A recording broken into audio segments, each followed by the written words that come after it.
বিশ্বকাপের বাণিজ্যিক স্বত্বে বেসরকারি বিনিয়োগ আনার বিতর্কিত পরিকল্পনা বাস্তবায়নে এবার আর্থিক প্রণোদনাকেই হাতিয়ার করেছেন ফিফা সভাপতি জিয়ান্নি ইনফাত্তিনো। প্রস্তাবের পক্ষে ভোট দিলে সদস্য দেশগুলো অতিরিক্ত $30 মিলিয়ন পর্যন্ত অনুদান পাবে, আর বিপক্ষে গেলে সেই অর্থ থেকে বঞ্চিত হবে।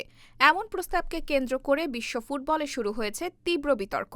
সমর্থকদের দাবি, এতে ফুটবলে নজিরবিহীন বিনিয়োগ আসবে। যদিও সমালোচকদের শঙ্কা, বেসরকারি অংশীদারিত্ব ফিফার স্বাধীনতা ও ভবিষ্যৎ সিদ্ধান্ত গ্রহণে প্রভাব ফেলতে পারে।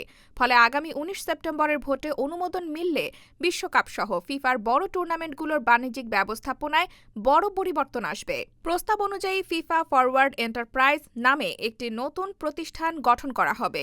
বিশ্বকাপসহ বড় টুর্নামেন্টের সম্প্রচার, স্পন্সরশিপ, টিকিট বিক্রি ও অন্যান্য বাণিজ্যিক স্বত্ব এই প্রতিষ্ঠানের অধীনে পরিচালিত হবে এবং বাইরের বিনিয়োগকারীদেরও অংশীদার হওয়ার সুযোগ থাকবে। এই কাঠামোর মাধ্যমে প্রায় $4.2 বিলিয়ন সংগ্রহের লক্ষ্য নির্ধারণ করছে ফিফা। প্রস্তাবটি পাশ হলে 2027-2031 চক্রে ফিফা ফরওয়ার্ড কর্মসূচির অনুদান প্রায় $8 মিলিয়ন থেকে বেড়ে $20 মিলিয়ন উন্নীত হবে। পাশাপাশি প্রস্তাবের পক্ষে ভোট দেওয়া দেশগুলো এককালীন আরও $20 মিলিয়ন পাবে। ফলে মোট সহায়তা দাঁড়াবে $40 মিলিয়ন।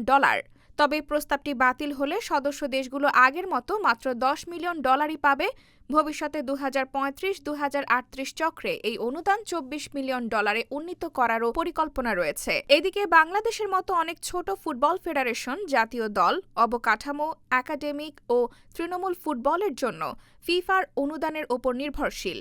ইনফাত্তিনোর ভাষায়, ফিফা না থাকলে বিশ্বের প্রায় 150টি দেশে ফুটবল টিকিয়ে রাখা সম্ভব হতো না। তবে পরিকল্পনাটি ইতোমধ্যে তীব্র সমালোচনার মুখে পড়েছে। উয়েফার অভিযোগ, ফিফা ফুটবলের আত্মা বিক্রি করতে চাইছে।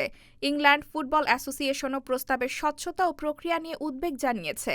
কনকাকাফও সমালোচনায় যোগ দিলেও আফ্রিকা, এশিয়া ও দক্ষিণ আমেরিকার অনেক সদস্য সংস্থার সমর্থন পাওয়ার আশা করছে ফিফা।